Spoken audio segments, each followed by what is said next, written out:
Hola, ¿qué tal? Sean bienvenidos a una sesión más de educación continua de nuestro Colegio Estatal de Profesionales de Enfermería ACE. En esta ocasión nos orientamos más hacia la parte de la investigación con una invitada, con una colega, con una persona muy cercana ya a nuestro Colegio de Profesionales de Enfermería de Jalisco. Hablo de la doctora Cintia Elizabeth González Soto. Ella ya ha participado en otras ocasiones en eventos que hemos tenido dentro del colegio y pues se ha vuelto una referente en materia de investigación en los escenarios que hemos tenido de difusión sobre la investigación cualitativa, sobre todo. Les recuerdo, la doctora Cintia, ella es licenciada en enfermería y obstetricia por la Universidad Juárez del estado de Durango. Ella es maestra y doctora en ciencias en enfermería por la Universidad de Guanajuato.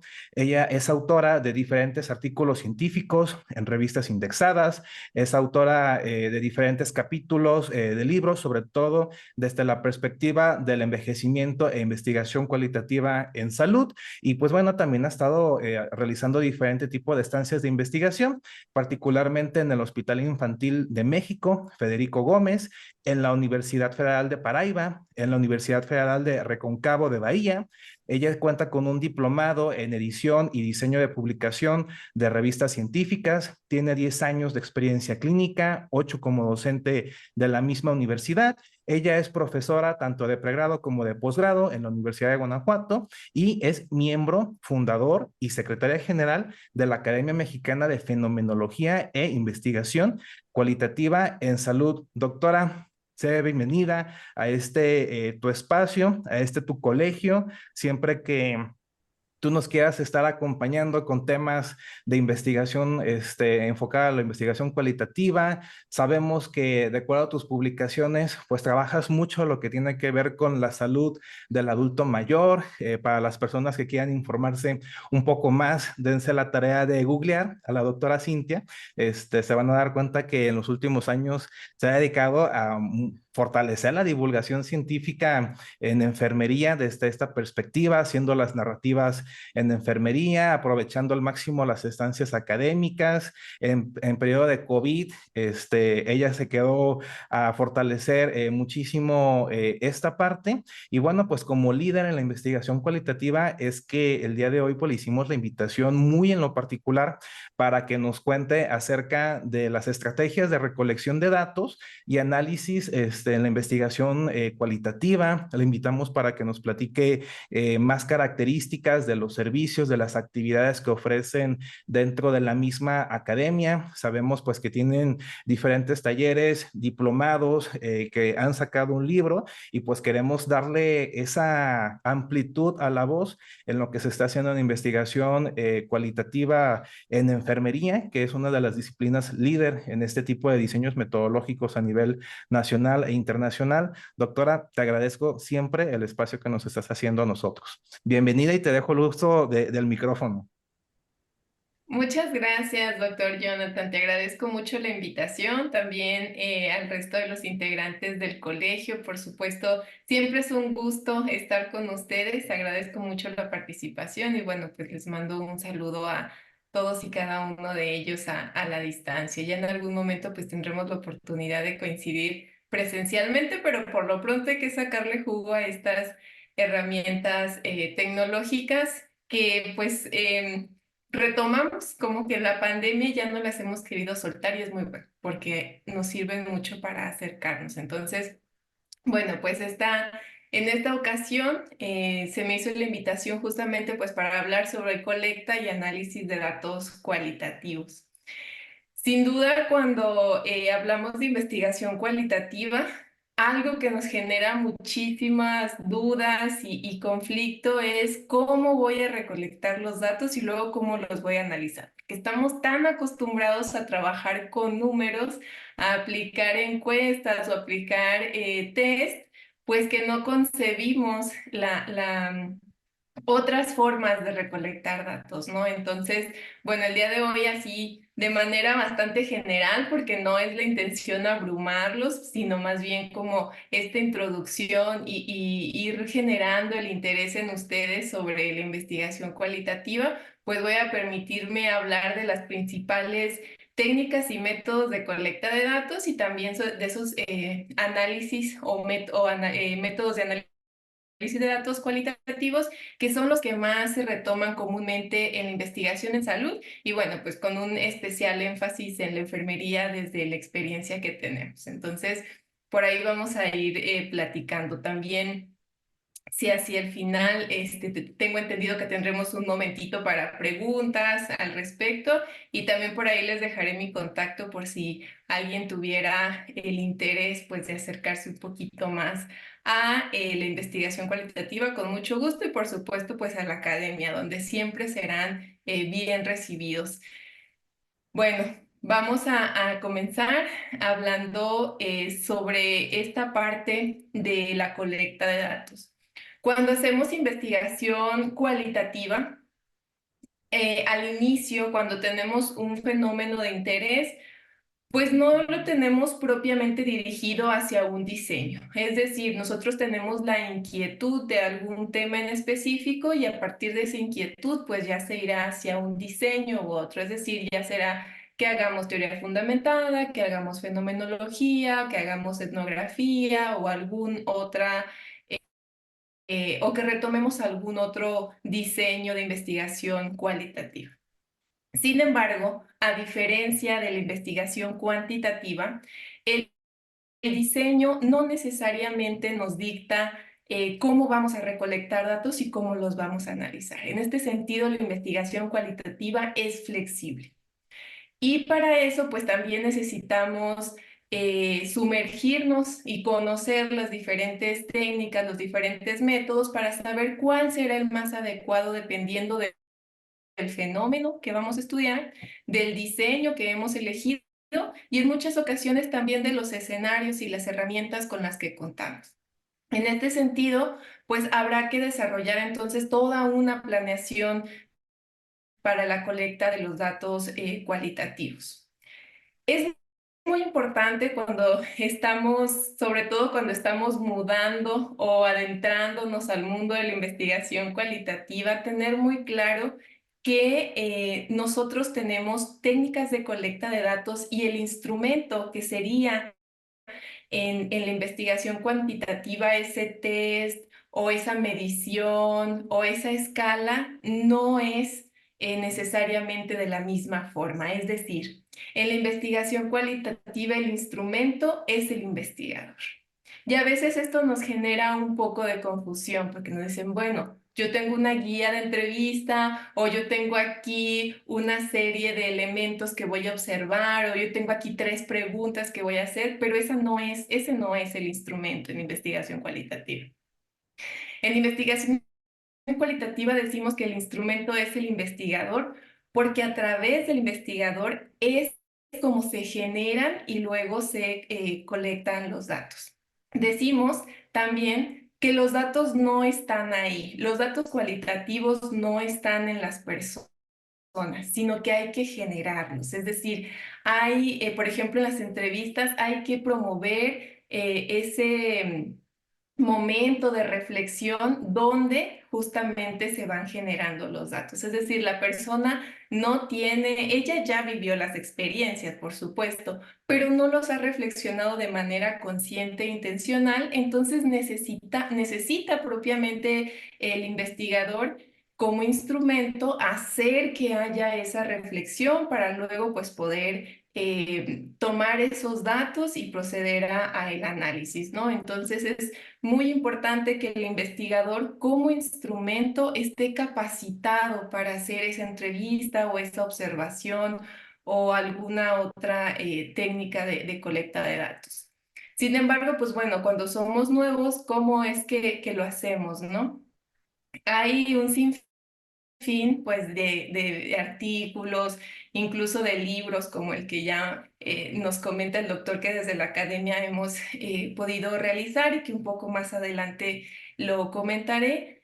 Existen muchas herramientas que nos dicen cómo es que el investigador tiene que prepararse. Entonces es muy importante que quien vaya a hacer esa colecta de datos, si es nuevo en el proceso, esté supervisado de cerca por un experto, y si ya tenemos un poco más de experiencia, pues siempre estemos triangulando la información con otros de los autores. Esto pues para hacer que realmente esa función de instrumento, de persona que guía a los participantes para poder realizar esta reflexión, pues esté llevando como debe de ser. Entonces, ese es un punto muy, muy importante en la investigación cualitativa, que no siempre es así en la cuantitativa, ¿no? Ahora que decíamos, ya estamos en la virtualidad, a veces hasta nos mandan un link donde tenemos que contestar una serie de preguntas y ya. Entonces, en lo cualitativo no podría ser así.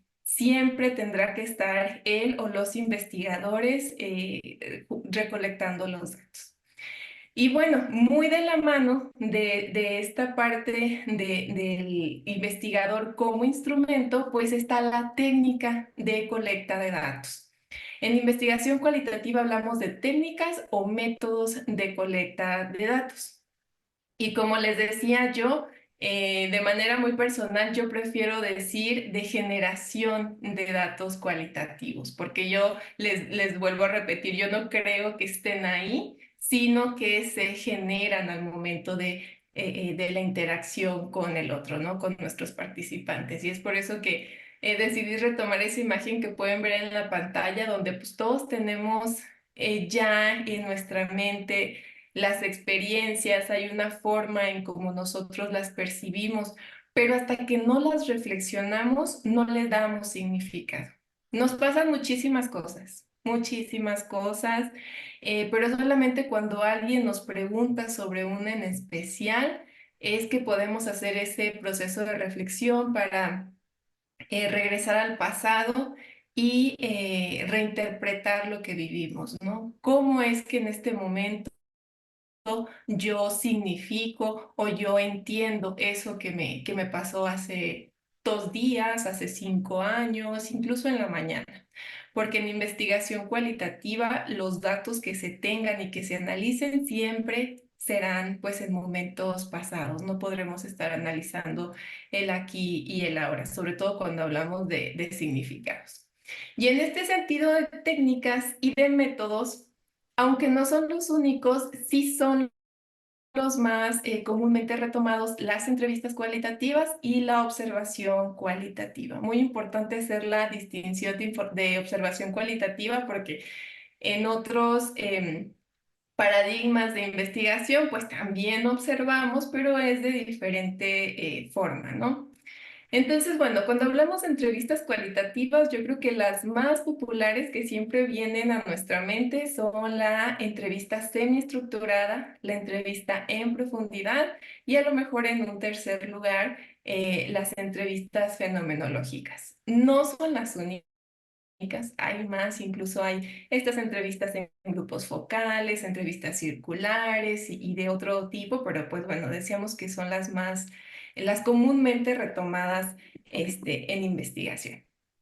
Cuando hablamos de entrevistas semiestructuradas, hablamos de que realizamos ese guión de entrevista con algunas preguntas que están direccionadas, vamos a decirlo así, para indagar sobre cierta cuestión. Es decir, si yo voy a estudiar cómo las personas vivieron el momento del diagnóstico de la diabetes, por ejemplo, pues bueno, seguramente las entrevistas irán en ese sentido.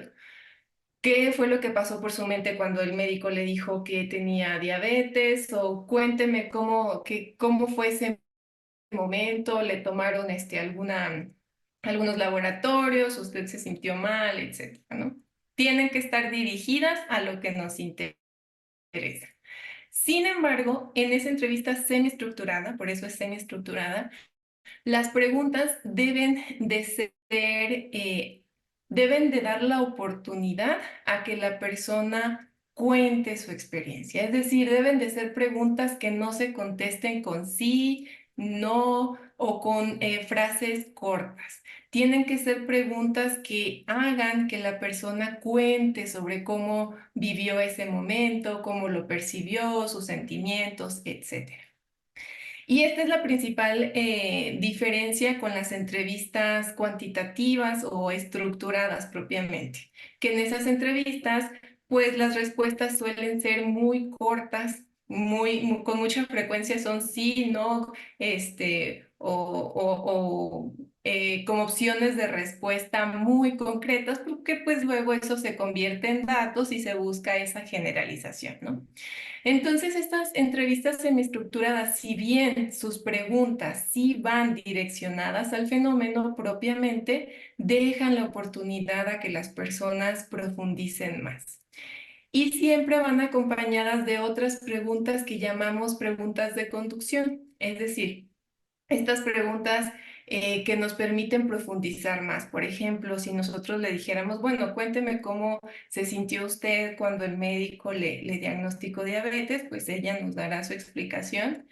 Y después de eso podríamos decir, bueno, y ahora, recordando ese momento, pues cómo lo percibe ahora, ¿no? ¿Qué cambió o qué podría contarme más al respecto? Entonces, estas preguntas de conducción, perdón, de profundización, pues nos ayudan a que la persona hable más o nos cuente más sobre esa respuesta que nos dio y a la vez pues nos permite indagar. Igual si hay algo que nos quedó, que no fue del todo claro o que no comprendimos, pues bueno, esas otras preguntas nos ayudan a que nos clarifique qué fue lo que quiso decir.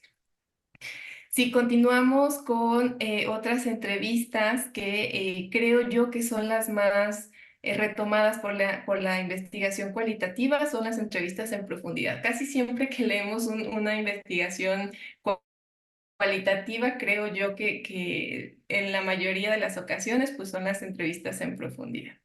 Estas entrevistas tienen la característica de manera similar a las entrevistas semiestructuradas que pueden ser más de una entrevista. Es decir, yo con mi participante puedo tener más de un encuentro.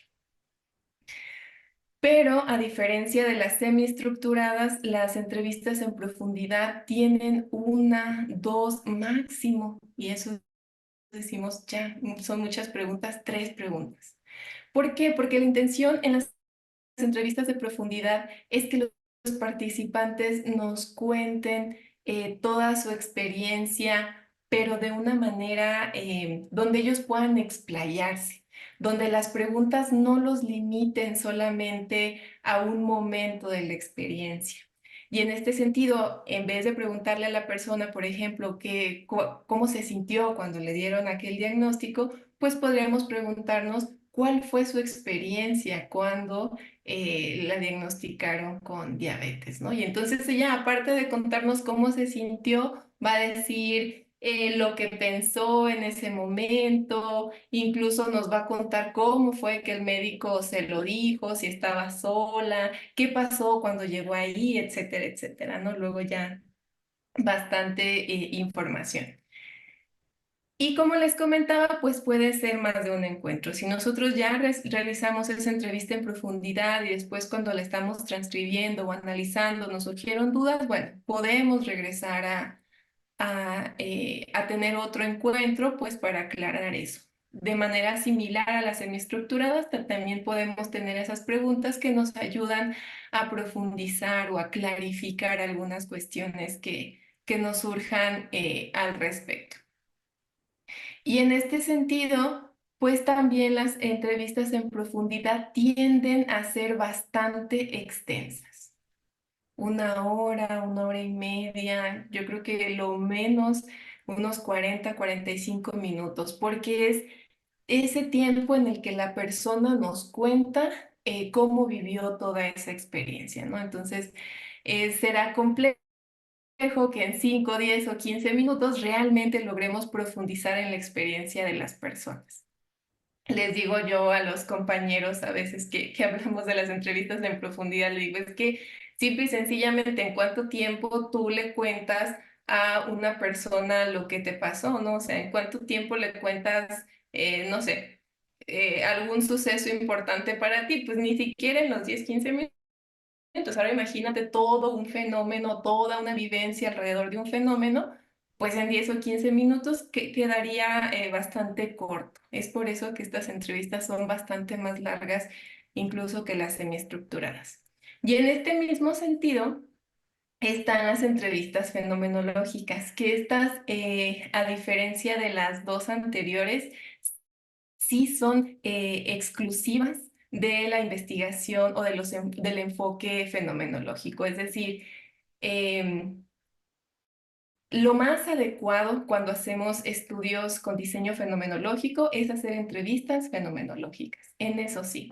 Cuando hacemos, no sé, teoría fundamentada o a lo mejor etnografía, incluso alguna historia de vida, demás, pues podríamos decidir según nuestros intereses si será una entrevista semiestructurada o en profundidad. Pero cuando hacemos estudios fenomenológicos, tendrán que ser entrevistas fenomenológicas. ¿Por qué? Porque el diseño fenomenológico tiene una cualidad. La fenomenología nos dice que nosotros podemos acceder a la esencia del fenómeno pero en ese momento. Es decir, si yo hago una entrevista fenomenológica en este momento y luego a esa misma persona en 2 o 3 horas le vuelvo a hacer una entrevista fenomenológica, es muy probable que el significado que le asigne a ese fenómeno cambió.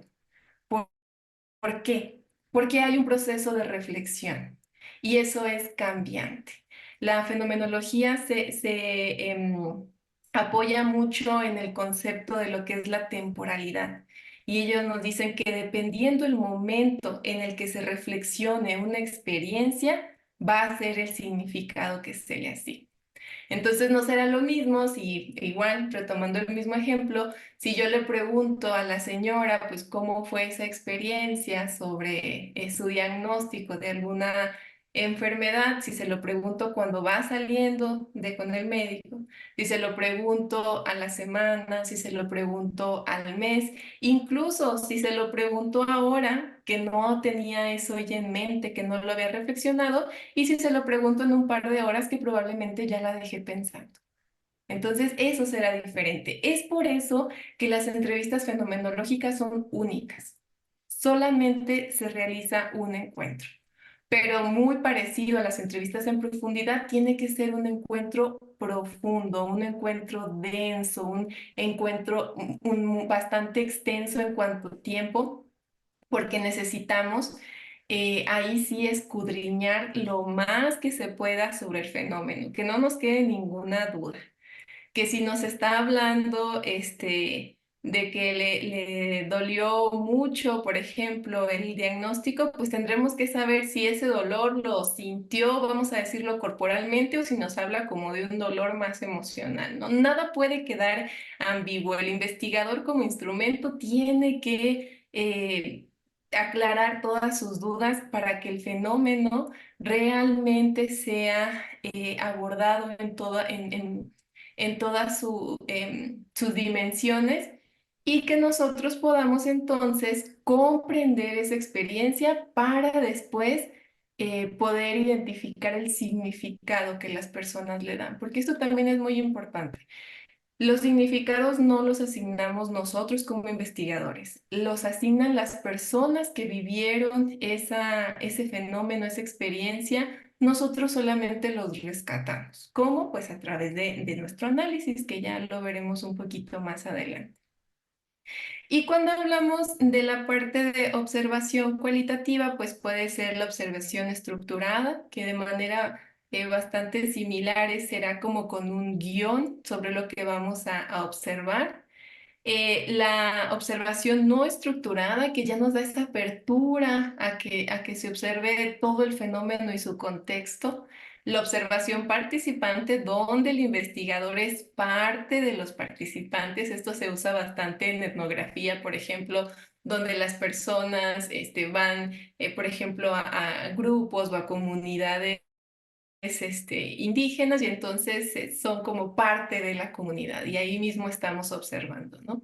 Y también está la observación no participante, que es donde como que nos quedamos viéndolo de fuera, vamos a decir, sin interactuar con el resto de los actores, entendiendo actores como estas personas, pues de la comunidad, ¿no? De esta manera. Entonces, tanto las entrevistas como la observación son lo más retomado. Y bueno, pues en primer lugar, sin duda, las entrevistas. Se puede también, hay diseños, por ejemplo, la etnografía, incluso la teoría fundamentada, donde además de entrevistas, hacemos observación. Y es por eso que les decía, pues que no hay como una regla, ¿no? O sea, de acuerdo a tus intereses, de acuerdo al fenómeno, como lo plantees, tú decidirás entonces, bueno, en conjunto con el resto de los investigadores, si realizarás entrevistas semiestructuradas, tal vez con una observación no estructurada, o tal vez entrevistas en profundidad con observación participante. También se puede hacer más de un tipo de observación a la vez, es decir, puede ser que alguno de los investigadores haga observación participante y haya otros u otro que haga observación no participante, por ejemplo. Entonces, en este sentido, la investigación cualitativa es bastante flexible, en este sentido de como tener todos estos elementos, todas estas técnicas y elegir los que son más apropiados en ese sentido. Solamente pues haciendo la excepción, como se los comentaba, de el diseño fenomenológico, que ahí sí, pues para seguir como la delineación del diseño, pues se busca que sean siempre entrevistas fenomenológicas. Y bueno, entonces ya recolecté mis datos, ya los tengo aquí, ahora ¿qué hago, no? Porque también les decía yo, pues no hay como una secuencia, es decir, no hago entrevistas semiestructuradas y luego hago análisis temático, por ejemplo. No sería esa la manera, ¿no? Y bueno, aunque también hay diferentes tipos de análisis de datos cualitativos, también me permití por ahí retomar los más populares, al menos en las ciencias de la salud. El primero, el análisis temático, que este es 100% descriptivo, se queda hasta la descripción. Y este es un método que nos ayuda a identificar, analizar y reportar patrones dentro de los datos. Este análisis temático nos ayuda a identificar en las entrevistas, en los discursos, principalmente cuáles son los datos que se repiten, es decir, cuáles son las ideas que están como presentes en todos los participantes, ¿no? Incluso muchas veces en el análisis temático encontramos que incluso hay como un conteo de cuántas veces aparece esta palabra, etcétera. Eso es todavía por ahí se ve. Entonces esa es la intención. Después de que encontramos como esas similitudes dentro de los discursos, bueno, se hace una descripción y en base a esa cantidad de similitudes o de datos que se repiten, pues bueno, es que vamos viendo que es esos datos más populares, ¿no? Esos resultados más afines o que describen de mejor manera la muestra que tuvimos. El análisis comparativo constante, este es bastante popular porque es el que se retoma principalmente en estudios de teoría fundamentada. Y aquí es una comparación constante. En este sentido, pues se busca dar sentido analítico al texto y se hace por niveles.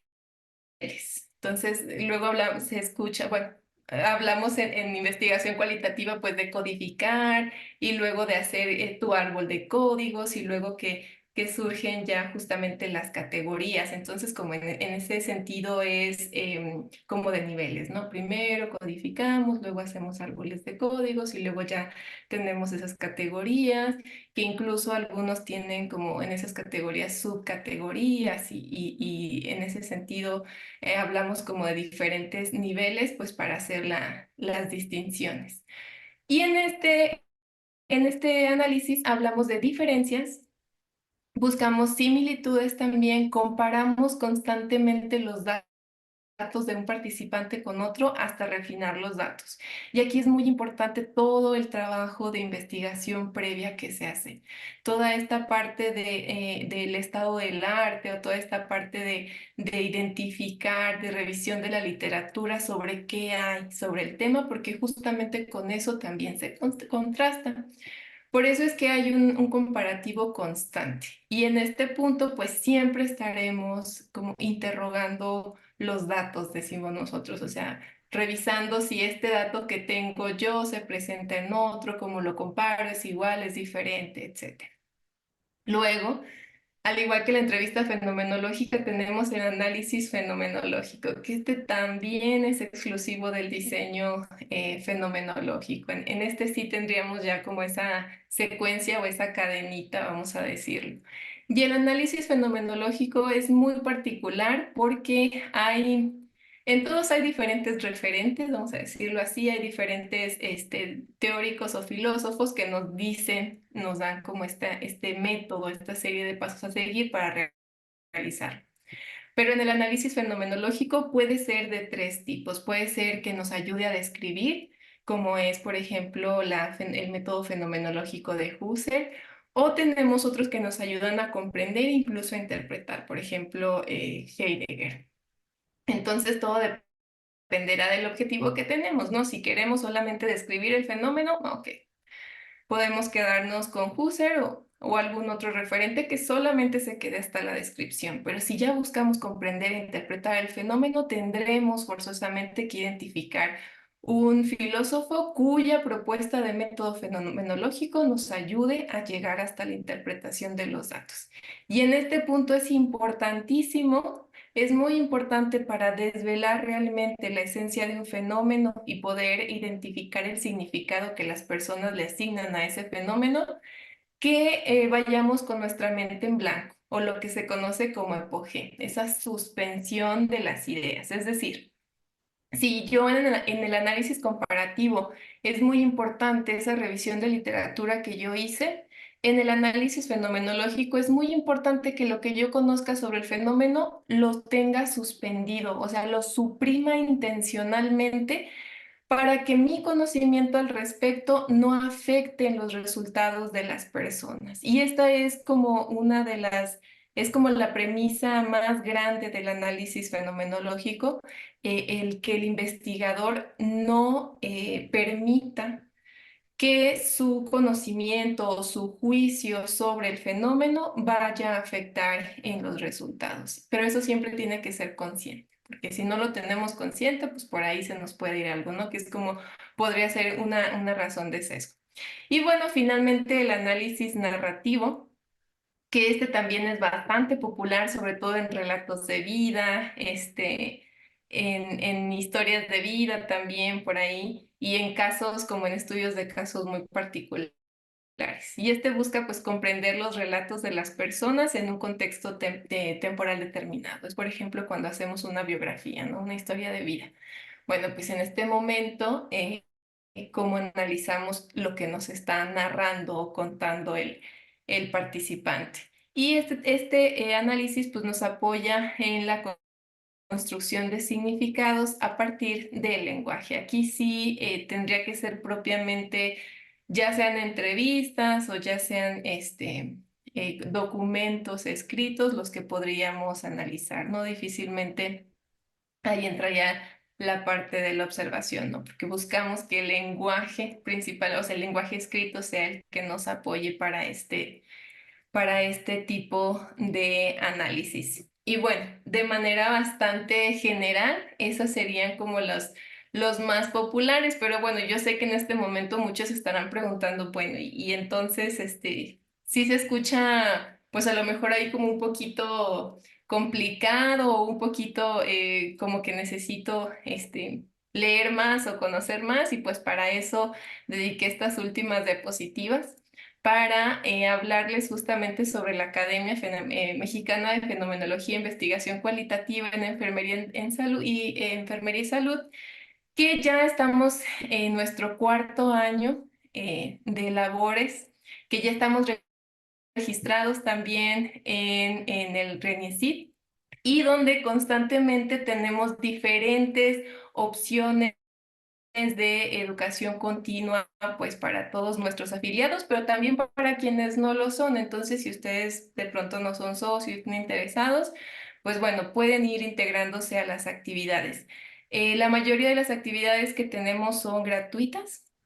Por ejemplo, el ciclo académico en investigación cualitativa, que este es un ciclo que desarrollamos una sesión por mes. Es los jueves, ya es el segundo, el tercer jueves, y lo transmitimos pues principalmente por Facebook Live, aunque también si se registran, pues les mandamos el link para Zoom, ¿no? Entonces, cada mes estamos ahí con diferentes temas. Ayer fue justamente la sesión de este mes y fue sobre investigación, acción participativa. También tenemos pues por ahí con frecuencia curso de narrativas de situación de enfermería. Esta también estamos por empezarlo mañana, creo que ya se cerró tristemente pues la solicitud, bueno, el recibir a las personas, las inscripciones, pero este lo estamos sacando seguido, entonces también si están interesados. También, pues bueno, en la primera lámina podían ver ustedes nuestro libro sobre investigación cualitativa en enfermería y salud, que es justamente donde retomé la información que hoy les presenté. Y si ustedes están interesados en profundizar al respecto, pues bien podrían adquirirlo ya sea en su versión digital, que está por ahí en esa fotografía, pueden apreciarlo. Y también tenemos la versión impresa. Pero bueno, pues eso sí tendrían que contactarnos directamente, pues para poder hacer el envío.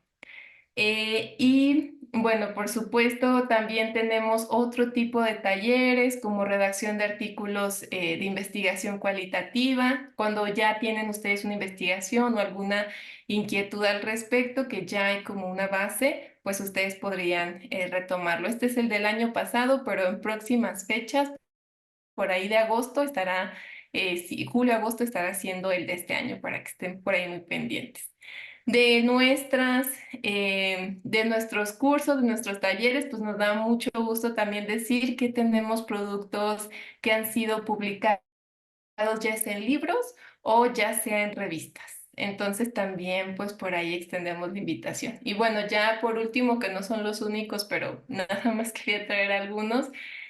Nuestro diplomado de investigación cualitativa, este año empezaremos la tercera generación, igual por ahí de mayo, junio estará saliendo la convocatoria, es aproximadamente unos 5 meses y ahí pues también realizan toda la parte del protocolo de investigación y toda esta planeación, toda esta selección de técnicas, análisis y demás, y donde por supuesto están invitadísimos.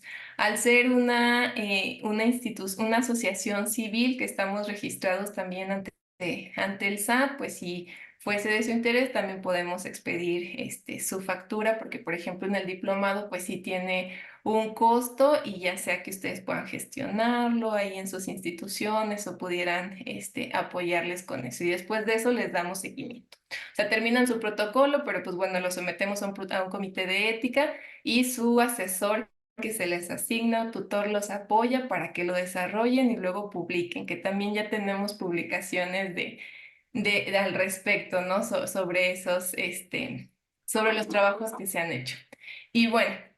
Espero no haberme extendido mucho. Les agradezco mucho la invitación de nuevo. Les dejo mi correo de contacto por si fuese necesario para alguna consulta o demás. Y también por ahí puse esta imagen sobre el Facebook de la academia, pues para que nos sigan y estén muy pendientes de todas las actividades que estaremos realizando por ahí. No hay todo lo que hacemos, ese es el lugar donde lo publicamos. También tenemos por ahí Instagram y YouTube, pero principalmente Facebook es donde está toda la información y podemos contestarles más rápidamente. Así que si todavía no nos siguen, pues bueno, la invitación para que nos acompañen. Y bueno, esto es todo lo que tenía preparado, doctor. Quedo a tus órdenes. Sí, muchísimas gracias, doctora Cintia.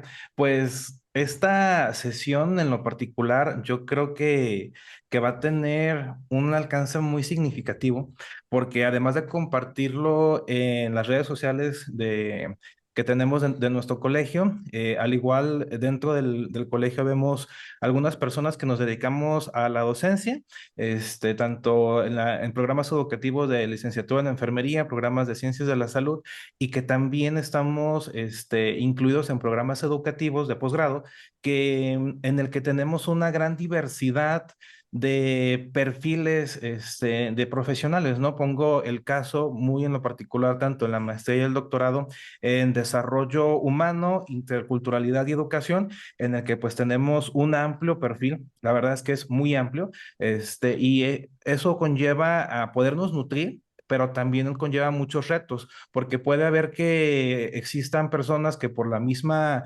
naturalidad de su disciplina. Hablamos, por ejemplo, en enfermería, que tenemos sin muchas veces identificarlo, estamos haciendo algunos rasgos de la investigación cualitativa de una manera un poco más empírica, sin tener las nociones metodológicas, pero desde hacer una anamnesis a un paciente en todos los escenarios del cuidado de enfermería, pues estamos siempre indagando acerca de los fenómenos sociales, de salud, de bienestar de las personas, y para algunas carreras sea un poco más sencillo este tipo de adaptación a los diseños cualitativos, a sus técnicas, que ahorita ya nos estuviste mencionando algunas de las más utilizadas en ciencias de la salud, pero habrá otras disciplinas que tienen más retos en esta área por el tipo de convivencia que tienen con las personas.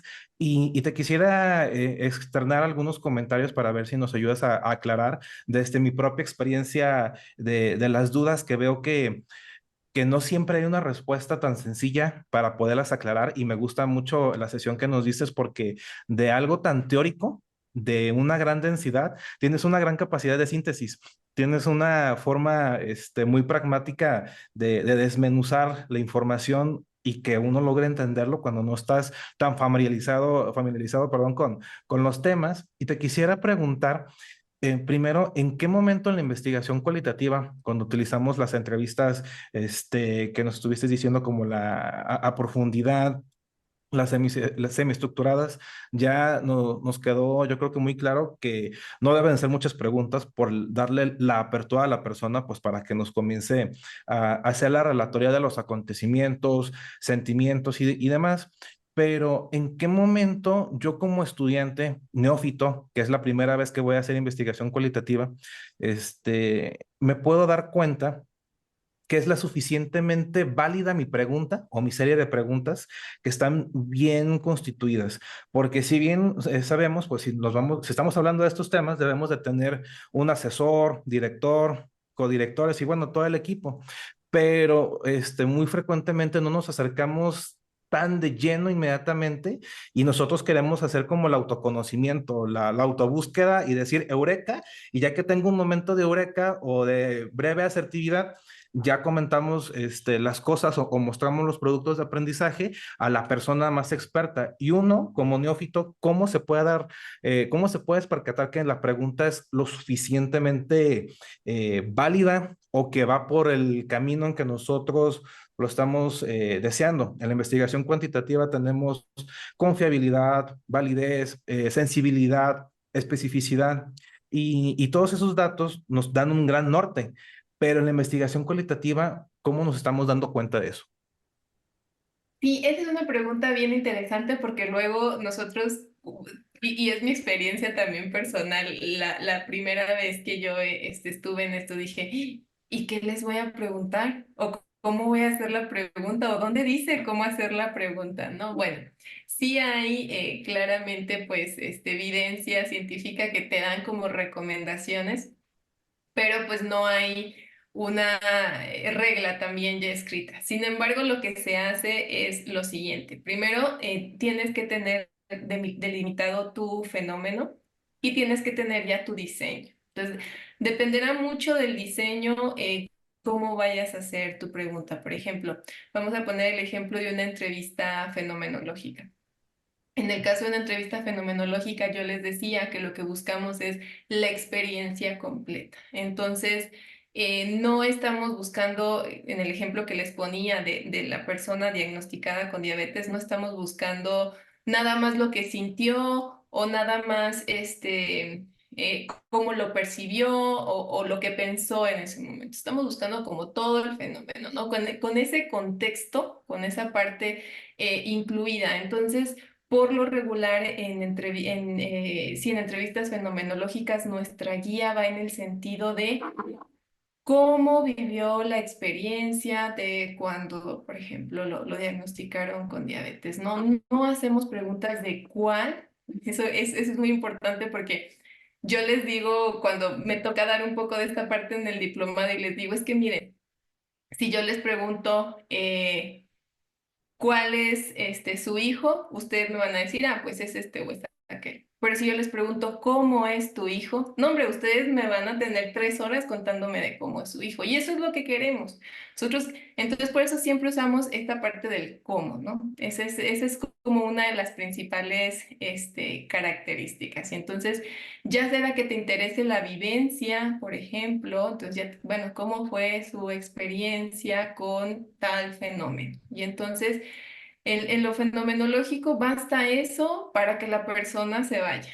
Porque yo a veces sí te dicen, pero ¿cómo mi experiencia? O sea, ¿qué quiere que le cuente de mi experiencia? Y ya tú le dices todo.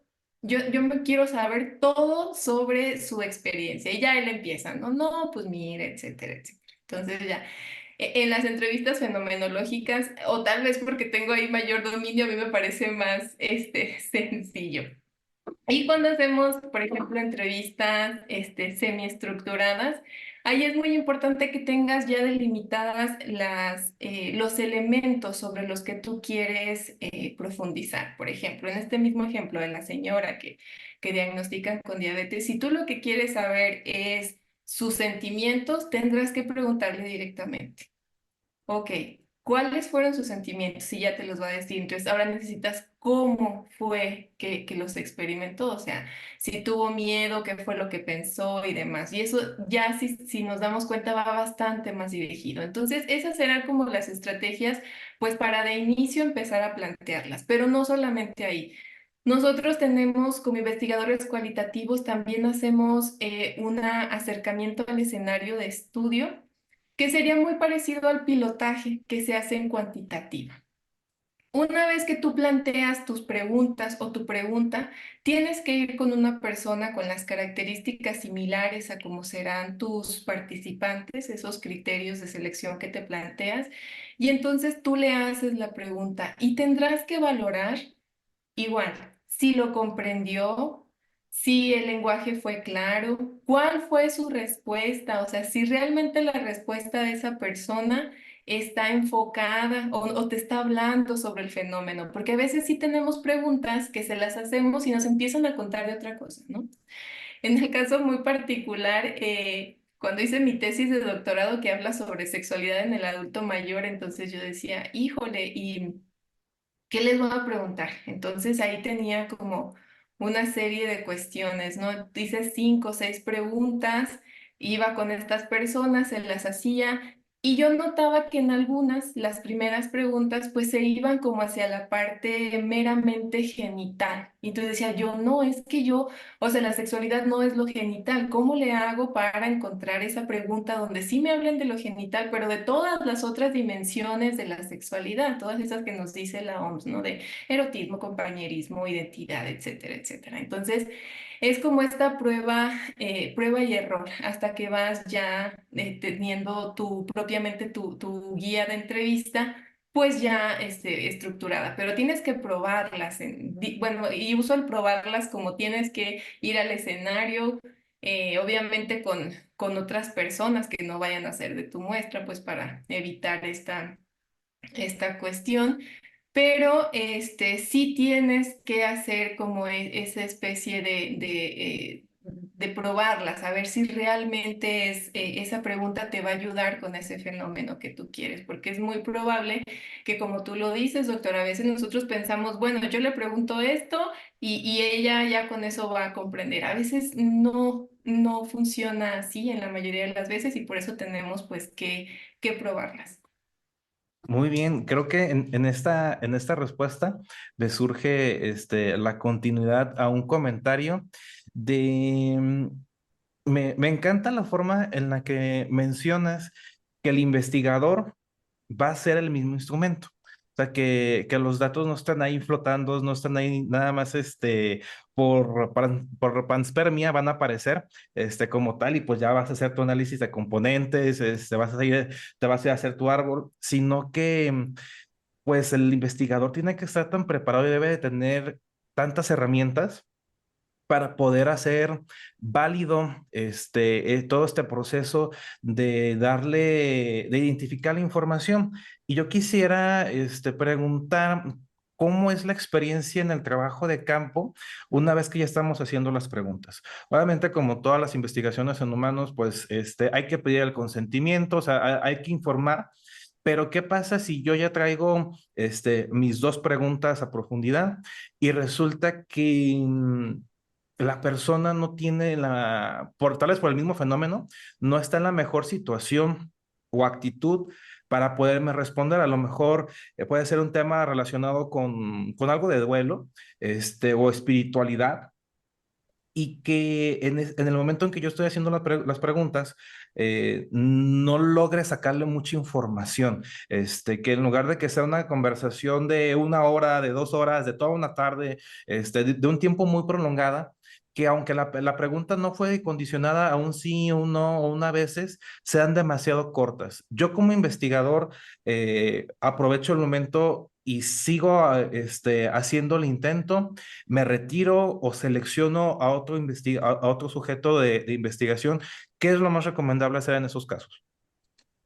Eso también es súper interesante porque siempre, yo les digo, siempre nos preparamos para lo mejor, ¿no? Siempre somos muy optimistas. Nosotros siempre decimos, no, yo, así como en lo cuantitativo de yo voy a encontrar mi muestra de 1200, pues también en lo cualitativo decimos, no, hombre, no, hombre, no, hombre, a mí yo voy a encontrar mi muestra y todos van a querer platicar conmigo y todos me van a querer contar. La realidad es que a veces no pasa así. La mayoría de las ocasiones yo trabajo con adultos mayores, como ya lo comentabas, doctor, y afortunadamente en adultos mayores tenemos esa bondad, yo creo, de grupo de edad que a ellos les gusta mucho hablar. Entonces a ellos les encanta hablar, ¿no? Y en ese sentido es común que tengamos esa apertura. Pero también es cierto que hay veces que las personas no quieren hablar del tema o tienen como, no que tengan poco que decir, pero ellos, su respuesta es breve, no profundizan como en otros momentos. Bueno, la labor del investigador será en un primer momento buscar persuadirlos para que hablen un poco más, pero sin ser ni hostigantes ni insistentes. Tú puedes hacerlo en una ocasión, si se ve, si crees que puedes intentarlo una segunda vez, bueno, pero yo creo que no, ya más de dos, no. ¿Por qué? Porque entonces las personas se empiezan a incomodar, porque incluso te dicen, es que es lo mismo que ya le dije o lo mismo que ya le dije, y entonces de ahí ya no sale, ¿no? Y tú también tienes que saber cuándo retirarte. Eso no significa que esa entrevista no te sirvió. Eso nada más significa que pues en esa pregunta tal vez no lograste la profundidad que querías, pero esos datos son importantes. Entonces, dependiendo de, bueno, con sus asegúnes, pero dependiendo de la situación y ya se valorará y demás, pero esa entrevista puede entrar dentro de tu análisis de datos, porque seguramente esos datos que tiene, que la persona te dio, aunque fueran breves, aunque fueran mínimos, pues te funcionan, te sirven. Sería extraño, y en este sentido sí lo quiero comentar, sería extraño que, por ejemplo, en investigación cualitativa, donde las personas aceptan participar, tú les dices que es una entrevista, ellos están de acuerdo y demás, sería difícil que cuando llegues a la entrevista no te contesten nada. Eso sí sería poco común, porque entonces ya hubo ese acercamiento previo con el participante, tú ya le contaste lo que estás haciendo, ya le contaste que se va a hacer una entrevista, ya le contaste por qué, el tema y demás. Y si después de todo ese de toda esa relación. él no quisiera decirte nada a la hora de entrevista, sería, pues sí sería extraño. Probablemente no lo descarto que en esa mañana pasó algo y no se siente como con ganas y demás. Bueno, puedes preguntarle, señor, si no está hoy, no se siente bien, pues podemos reagendar la entrevista, suponiendo que esa fuera la razón. Pero si ya llega la entrevista y en pocos minutos, quizá 20 o 15, él ya dijo todo lo que tenía que decir, pues entonces ya lo dejas ahí. Si fue una entrevista fenomenológica, ya no sería recomendable regresar, pero si fueron en profundidad y te surgieran dudas y el participante quisiera, podrías hacer un segundo intento. En este mismo sentido, me gustaría también comentar que en las entrevistas cualitativas, sobre todo, es muy importante en los acercamientos previos al participante, porque en esos momentos buscamos generar y la empatía es un elemento clave para que la persona te abra toda su experiencia. Y esto no solamente en investigación cualitativa, ¿no? O sea, ¿a quién le contamos sobre nuestra vivencia, sobre nuestras experiencias? A las personas a las que les tenemos confianza. Entonces, probablemente con el adulto mayor, pues no se va a generar esa relación, bueno, o con cualquier participante, esa relación en 2 o 3 encuentros breves que tengas con él para hacerle la invitación y demás, pero sí que él siente empatía contigo, que él vea que te interesas por su experiencia. Eso es algo que muchas personas es la clave. O sea, si el niño, la señora embarazada, el señor que está con alguna enfermedad, la señora adulta mayor o demás, ven que realmente te interesa su experiencia, que hay esa empatía, que tú buscas comprender lo que él está viviendo, muy seguramente se va a prestar para esa conversación, esa entrevista densa y profunda. Como decimos, puede haber circunstancias y el investigador tendrá que estar preparado pues para saber cuándo desistir y ya decidirán pues en conjunto con el equipo si esos datos se retoman, que en la mayoría de los casos es así, o si realmente no tendría sentido, ¿no? Pero eso sí es como de las habilidades que tiene que tener el investigador.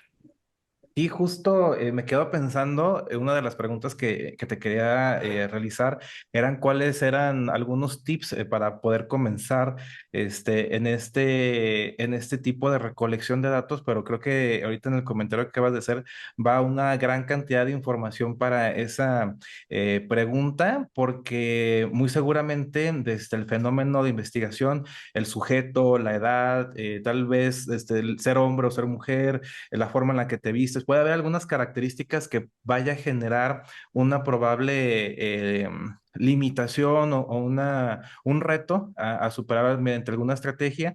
Y lo que acabas de decir de tener ese interés, demostrar esa empatía, pueden ser algunos de los elementos que nos ayuden a superar esos retos, además de tener una adquisición de habilidades blandas, de tener una asertividad en la comunicación, en la forma en la que estamos haciendo las preguntas, porque tal vez si este video lo ve alguien de psicología, pues pudiera decir muchas cosas al respecto, ¿no? Pero es por la misma formación que tienen de identificar cosas que tal vez para quienes tienen una gran experiencia o formación es muy obvio identificar ciertos rasgos y para otras que no tenemos esa formación, pues ocupamos que nos digan más como con ese letrero amarillo, hazla así, hazla así, hazla de tal manera y pues yo creo que es muy importante eso, ¿no? Y dentro de estos tips que me gustaría si nos puedes comentar algunos otros, en relación a tu propia experiencia, en cuanto a los diferentes tipos de análisis de datos que estuviste comentándonos, los medios de recolección de las entrevistas y de las observaciones, ¿hay algunos que tú pudieras, en tu experiencia, en tu formación, en la investigación cualitativa, en ya hacer la producción científica, que le pudieras recomendar, considerar a algunas personas? Iniciaste tu presentación diciendo que muy asertivamente que primero se identificar el tema, y no poner de antemano el método de medición o un diseño metodológico, pero si pudieras decir tu recomendación como por cuáles pudiéramos iniciar, que sea más amigable esta experiencia, que no nos genere un rechazo, que no nos genera tanta abrumación, y que conforme la marcha pues vayásemos integrando otras estrategias más robustas, ¿cuáles nos pudieras decir? Sí, bueno, primero me voy a ir como a complementar la parte de los tips para el investigador. Hay como una serie de recomendaciones para el entrevistador cualitativo y voy a rescatar muy brevemente. Bueno, esta parte de la capacidad pues para la conversación. En segundo punto, tienes que tener atención en tu participante, es decir, cuando lo hablas, verlo a los ojos, estar viendo sus expresiones, porque también ese lenguaje no verbal, importa. Y claro, cuando estás hablando con alguien, quieres que te esté viendo a la cara, no quieres que esté anotando en su libretita, ¿no? Entonces, esta parte es muy importante para ellos, para estar sumergidos en esa conversación.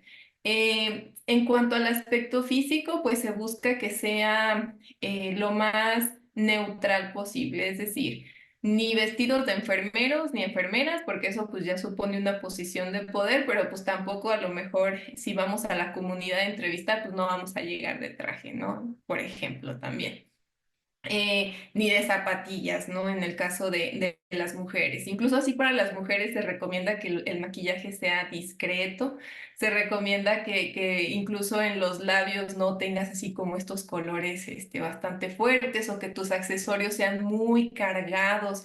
Que puedan distraer a la persona. Entonces se busca que todo sea bastante neutral para evitar como justamente esos distractores y además, pues para poder generar confianza con las personas. Se busca que tu tono de voz sea, vamos a decirlo, medio, o sea, ni que hables muy bajo, ni tampoco que estés gritando, pero sí que sea pausado, sobre todo cuando trabajamos con adultos mayores o como niños o con niños, que esa dicción sea perfecta, que ellos nos puedan comprender lo que estamos hablando, que nuestra conversación no vayamos así hablando rápido, sino que haya pues como esa moderación en cuanto a volumen, velocidad, dicción. También se recomienda que si va a ser, por ejemplo, que hay como un lugar donde haya una mesa, vamos a decirlo así, que es comúnmente que nos prestan como un espacio físico para hacerlo, pues que tengas ahí como en la manita una botellita de agua por si la necesita la otra persona, incluso una cajita de pañuelos, si tú vas a hacer alguna anotación que tengas esta habilidad como de hacer contacto visual a la vez que estás escribiendo, pues para no perderte esa parte, ¿no? Y que solamente anotes así lo súper indispensable. Para eso usamos pues la grabación de las entrevistas, principalmente en audio, ¿no? Entonces serán como notas que vayas a usar ahí en la entrevista, porque el resto se va a quedar grabado. Entonces esa parte como de la empatía, decíamos, también esa actitud que tú tengas hacia las personas. Hay personas que por su propia personalidad no son como muy amigables o no las percibimos como muy amigables. Eso juega en contra del investigador cualitativo, ¿no? Entonces tienes que ser esta persona agradable, servicial, que muestre confianza hacia ellos y que siempre se muestre interesados en lo que te están, contando. Entonces, eso sería como parte de los tips. Y con eso cerraría ese primer punto. Y ya encontrándonos propiamente en la parte de los análisis, bueno. De inicio, el análisis temático, al quedarse solamente en la descripción, es mucho más sencillo. ¿Qué pasa con otros análisis que van hacia la comprensión o la interpretación? Lo que pasa es que aparte de describir el fenómeno a partir de los discursos, pues tendremos que interpretarlo a la luz de un referente teórico, es decir, por ejemplo, en el análisis fenomenológico. Aparte de hacer una descripción densa de lo que me contaron los participantes de las entrevistas, de esa descripción, yo tengo que interpretarla a la luz del referente, ya sea Heidegger, o sea, Merleau-Ponty o Hegel o tantos que hay, ¿no? Entonces eso ya es una mayor dificultad para el investigador que está empezando, porque entonces aparte de todo este proceso de síntesis de tantas páginas y páginas y páginas de entrevistas, aparte de esa síntesis, pues pues ahora vete a interpretar lo que te dijeron, ¿no? Entonces eso sí es un mayor nivel de complejidad, es por eso que sí esta parte del análisis temático considero que para iniciar sí sería un menor nivel de dificultad. De la misma forma, un análisis narrativo también no supondría esta necesidad pues de analizarlo bajo algún referente teórico o filosófico, perdón. Entonces también sería bastante más amigable con las personas que están iniciando.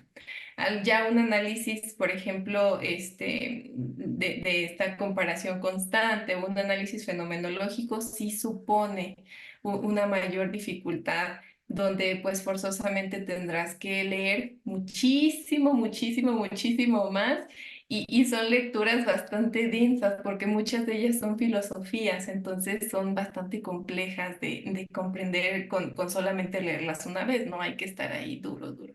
Entonces probablemente esos sean los análisis, vamos a decirlo, buenos como para tus primeras experiencias, ¿no? En el sentido de que quieras ir de manera gradual.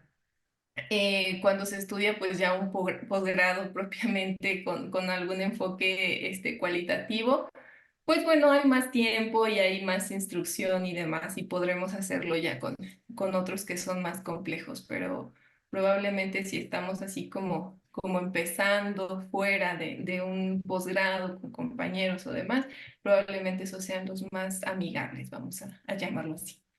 Sí, no, pues tomamos nota de todas las recomendaciones que nos estás haciendo y pues motivar a las personas que lleguen a ver este video que los puedan contactar tanto de manera independiente, como a través de lo que es la Academia Mexicana, en la que están trabajando arduamente, o sea, el nivel de congruencia de sus participantes con su producción, con su actividad.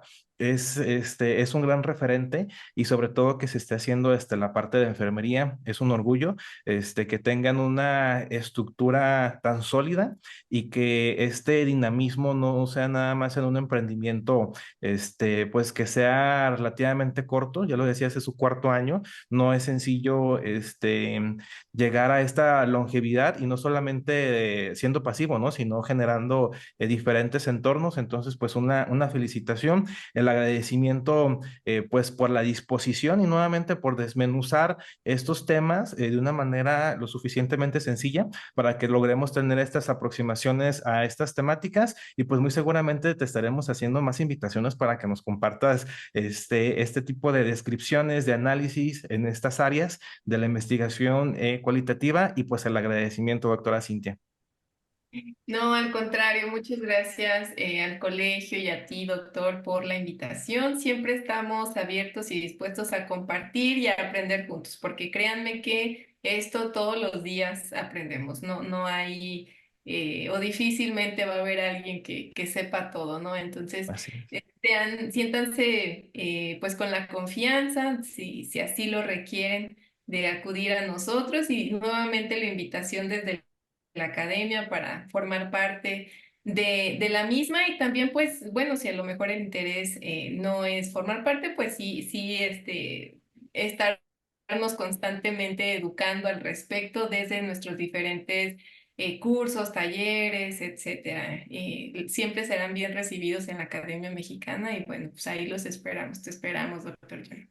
Pues muchísimas gracias y bueno, pues de esta manera es que concluimos esta sesión de educación continua del Colegio Pajal. Nos estamos viendo en la próxima edición. Hasta luego.